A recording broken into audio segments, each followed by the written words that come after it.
at a moment of real flux in this.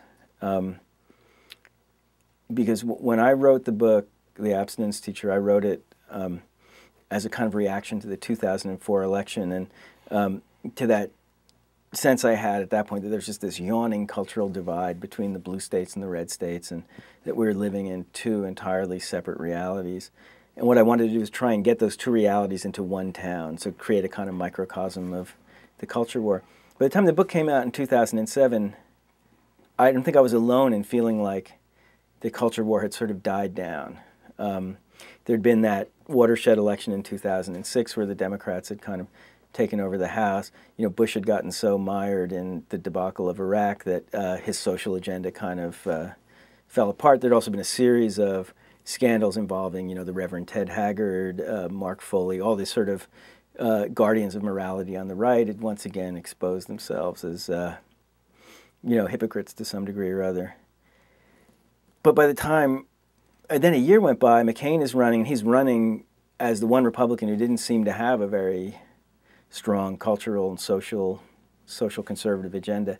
But then he picked Sarah Palin to be his running mate, and you could just see that that sort of latent culture war just flared back up. It was just right in front of us. And there were all these sort of angry social conservatives who just have been deeply frustrated because they'd been marginalized in the Republican primaries.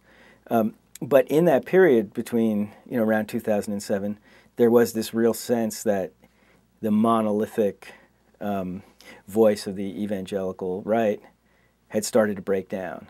You know, it was as if like these liberal Christians who'd been hiding for years just suddenly came out and said, hey, wait a minute, you know, Jesus wasn't just talking about sexual morality. Jesus was talking about poverty. Jesus was talking about being stewards of the earth, you know, and there was a, and I think that's still going on. I think that the evangelical right doesn't have the clout that it used to have, but we'd be wrong to think that it just went away.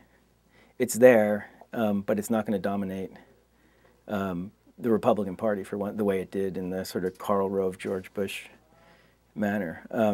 And one thing that happened as a result of writing this book was I heard, I got emails from a lot of Christians, but in a way it's not surprising. There were liberal Christians who I think were sympathetic to the way that I wrote about the character Tim, who is a guy who has in a sense been saved by religion, but is struggling to